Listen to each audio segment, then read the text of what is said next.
Disney has decided, after much pressure from who the heck knows, people online are upset that Disney sort of let the I don't want to call it the Don't Say Gay bill, the parental rights education bill pass in Florida, as if Disney is made up of elected officials. They are not, right? But because it happened in Florida and Disney has a large presence in Florida, people are somehow blaming Disney, saying they didn't do enough to stop it, which in and of itself is a strange thing to say. But okay, let's pretend that Disney had the power to stop this.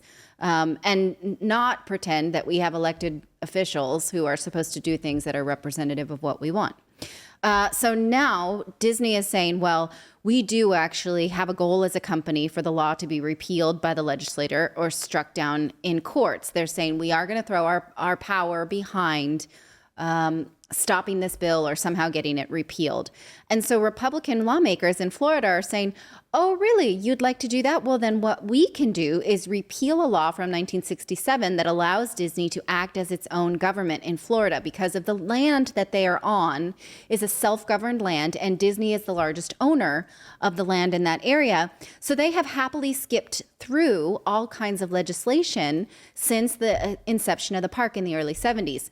They are saying we are having meetings, active meetings, to repeal Disney's privilege if they're going to come after us. So it is a like, oh, really? You think you can do this kind of thing? So this is an exact example of how woke capitalism can go wrong. Because why would a company do this except for pressures from three different... A company, right, has a fiduciary to shareholders, period, right? But does a company also have a social right to make the world a better place? This is what's at debate. So there, either a company gets pressure from employees, from customers, or from sort of social media, right? It did seem, so employees were trying to make it seem like Disney was having pressure from employees to do something about this legislation. That turned out not really to be the case. There was no walkout when there was supposed to be, except for people who had cushy desk jobs, right? Are shareholders asking for this? No, shareholders don't want anything that is actually going to hurt the company or distract the company from profit.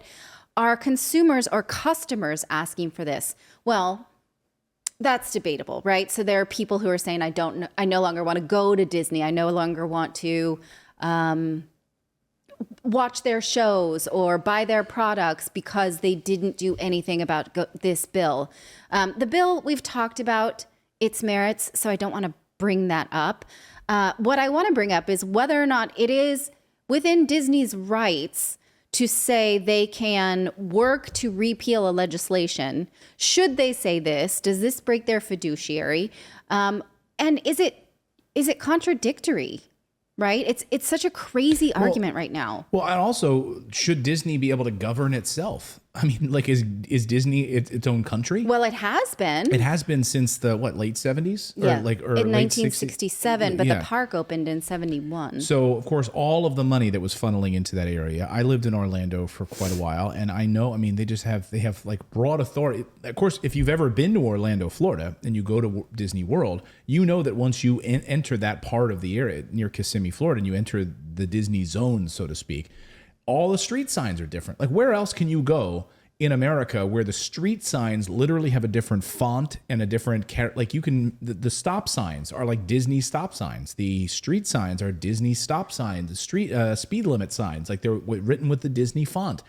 And look, I love going to Disney, so I'm not, that's the problem I have is like, I love that experience. I love the movies. I love the shows and all of that, but I can't stand the wokeness. And so Governor DeSantis was asked about this, the leaked video from this corporate meeting where they're going on this woke agenda and going to attack as much as they can this bill and to push as hard as they can. Here was Governor DeSantis' response to this woke movement by Disney.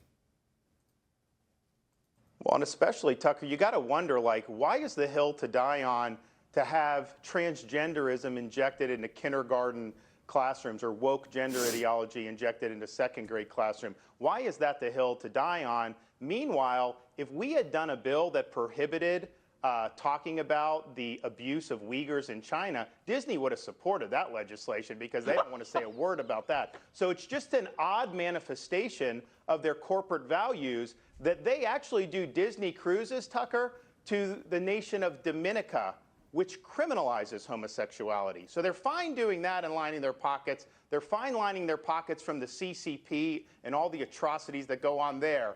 But it's those kindergartners in Florida that they really want to have transgenderism as part of their core curriculum in school. Ouch. I mean, it's true. I mean, this is again, I come back to this. This is the trouble with wokeism. Once you start to go woke as a company, once you're a company and you start to inject yourself politically, you pick and choose what you're standing for. So Disney, on the one hand, can stand against this parental grooming bill, right? We're going to stand firm against this. But then at the same time, we also can thank the Chinese government for letting us shoot the movie Mulan in your country in the areas right near where these religious Uyghurs have been sterilized, tortured, monitored, surveilled, and basically, for all intents and purposes, a genocide. Like, that's okay. We'll look over here, but we won't look over there. And that's what wokeism creates. It creates I have this a problem hypocrisy with this idea that a company should have more influence than a voter, right? And so voters voted in Ron DeSantis and everyone else who approves of this bill. So if you don't like that, then vote out, right? But then to go to companies around there and they're like, you're making money in this state and you didn't do anything about it. And I'm not going to go to Disney. I'm not going to go to the Magic Kingdom because you didn't speak out again. That's the crap I can't stand. Like, by the way, who are these people? I think we established on a previous episode. But the same people. I think we established on this previous show this idea that there's like this massive army of people who are like, we're not going to buy Disney tickets anymore. No, it's not. It's like a few woke people on Twitter with blue check marks that are actually upset about it. Right. Where is this mob? By the way, the people that are going to Disney, the people that are actually buying tickets, it's expensive to go there. Yeah. These are not people that are upset about this. I'm just going to say that. This is not going to affect their overall park admissions. Park admissions are up. Yeah. I'm telling you, this is a few woke people who are stirring the pot on this. And then they have, because of Twitter, because of social media, they have a larger cudgel from which to work with. And my perception of it is that it's the same woke people who don't like corporate interest or don't like consolidation of power inside a company, but then want those same companies to assert their powers for what they want, right? So it's a conundrum there. And it bothers me to think about pressuring a company just for its presence somewhere in order to, you can't pick up the crumbs of woke capitalism and get somewhere, right? It just doesn't work. Sandy McLeod in our chat says Delta Airlines, Coca-Cola, Disney, et al. Should stay in their lane. Exactly. Again, I recommend the book Woke Incorporated. It's a great book. It's written by a former biopharmaceutical CEO who was basically canceled because he didn't speak out on a particular issue as a company. It's like, what? We make drugs. Like, why you want us to issue company-wide memos about this political thing? Like, what? That's what we do, is try to save people's lives. Like, what are you doing? Why do you want me to weigh in on this? And he was basically canceled over it. And he really, it's a great book. It's called Woke Incorporated. And I highly recommend. He makes some great points about these companies. Like, if liberals really cared about making change in this country, they would go after issues that really, if they talk about like systemic racism, but they go after the wrong things that aren't systemic racism. We saw that absolutely during the Canadian envoy, right? Liberals do not want to support the working class. No. Right. I mean, he makes the point specifically around summer break. He said if there's one thing that liberals could really go against and really fight, and you want to talk about systemic racism, summer break actually, the data is overwhelming that it adversely affects people of color in the United States. And, if you're wealthy, you can go off and take your trips. You can fly wherever you want. You can go to summer camps. We can put little Junior in a summer camp and a logging, he can learn how to fish and all of this other stuff. But people of color, in certain communities, they absolutely cannot afford, and he makes that case overwhelmingly that really adversely affects. Don't say that, because wealthy people in private schools need to have the February break to go to the Swiss Alps.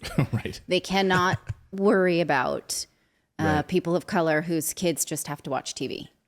Exactly. And that's unfortunate, but that's the case. If you really want to fix some of these issues, liberals would never get behind getting rid of summer break, like structuring a school year so that it was.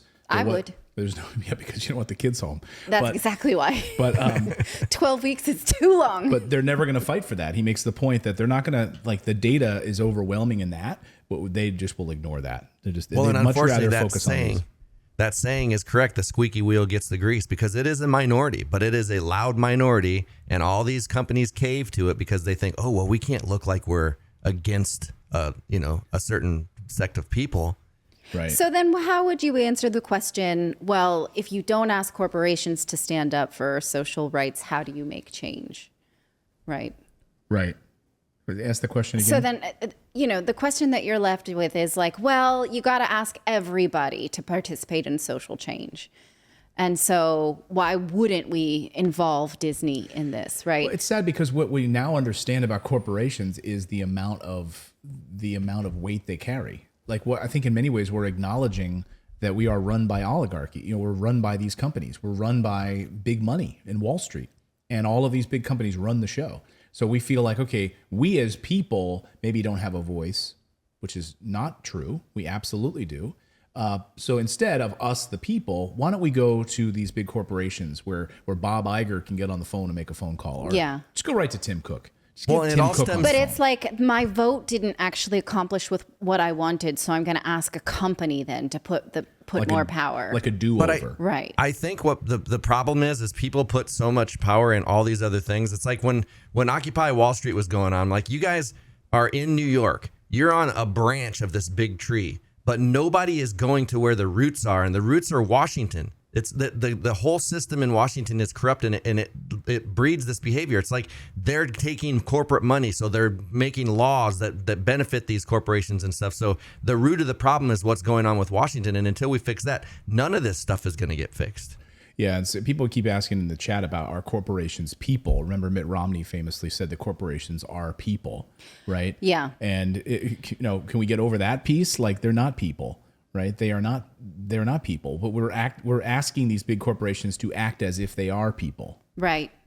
Because Well, and- we're not happy with with what happened to our vote, or we're just too impatient, right? Like, okay, this current cycle, this lawmaker did something I don't like, so maybe next cycle I can, help vote in someone who will do something different. Well, we don't want to wait for that, right? We just want to instead attack Ron DeSantis now at this point. And this is the same move, by the way, we should point out. Like, so right now, Republicans are threatening to take away Disney's right to govern status, that they get to do whatever they want. They have their own fire department, I guess. They have their own police department. When you drive down and through that area in Orlando, like, they have their own fire department in their own They jurisdiction. have their own butter. Their own sanitation system. They have everything. Like, let them govern themselves.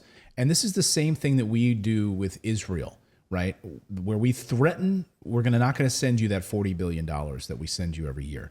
So what we'll do is we'll quietly just bring up a vote on the floor of Congress. Like, you're not falling in line with what we want from you. So Congress is going to hold a floor vote this afternoon on something that relates to Israel. And wouldn't you know it, Israel falls in line immediately with us because they want to make sure that they get that $40 billion. And that's But exactly think about what's this, happening though. here. Disney's economy is probably, what percentage of you think the Florida economy comes from Disney and stuff like that? So it's like they have the power to be like, no, you're not going to sanction us. Yeah, right. But then where else would they go? They're not going to go to Well, I don't another think they'd have high-tax to leave. state. They're No, I don't think they'd have to leave. I think they could just be like, yeah, no, you're not doing that. We're going to keep doing what we're doing. Sue us. we'll see. Yeah, Disney World does wonders for the Florida economy, according to smartassets.com. $18 billion in annual economic revenue generated locally by Disney parks in Orlando for Florida. It accounts for 2.5% of Florida's gross domestic product. I thought it would have been higher than that. Maybe. But 2.5%, according to the Yeah, I data. was figuring it would be higher too. Yeah. So, But and it still, has- I mean, you'd be willing to mess with something that's that much of your economy? Like, if you have any kind of surplus or whatever, it's probably because of that. right, 463,000 jobs in the state of Florida are for the work at Disney World. That's incredible.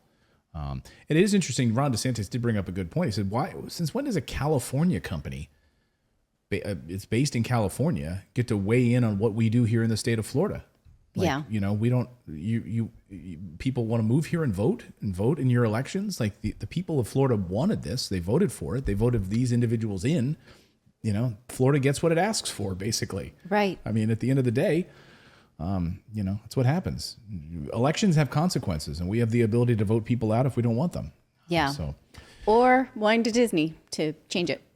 if you like this content, be sure to subscribe to the channel. Also, we have a membership program. For the price of a cup of coffee once a month, you can support independent journalism just by going to morninginvest.com/join. You get access to exclusive videos, plus the ability to join and chat with us live. We really appreciate your subscription, and you are supporting independent journalism.